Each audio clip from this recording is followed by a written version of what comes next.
Well, the Arkansas Legislative Audit Committee and state officials gathering today to talk about the audit into Governor Sanders' lectern that has sparked conversation amongst Arkansans since, well, pretty much last September. It's been going on for a while. 5 News reporter Kayla Davis listened in on the committee meeting today, and she's got the latest. Hey, Kayla.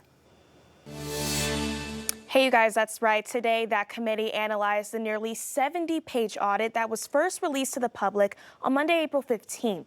Representatives of Governor Sanders and Attorney General Tim Griffin's office were at the meeting answering questions from the committee for over 3 hours.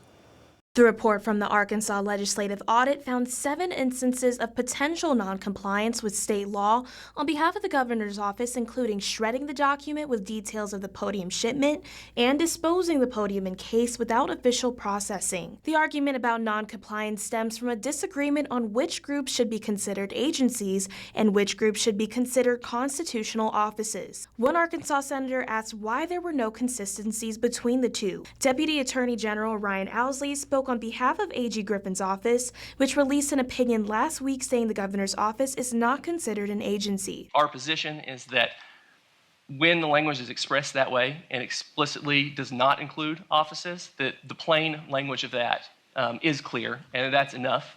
Obviously, we leave to the General Assembly if it wants to change the way those are defined or provide any additional clarity. That is in your court.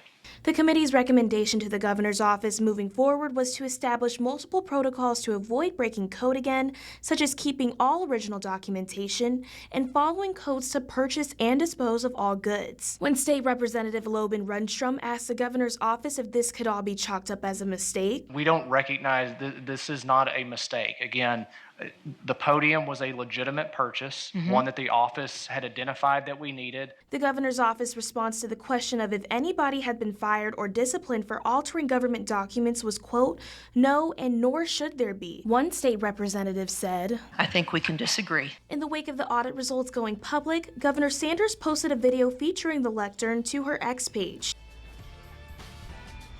A representative from the governor's office confirmed in the meeting taxpayer dollars were not used to fund the production of that video, and a member of Sanders' staff created it in their off time.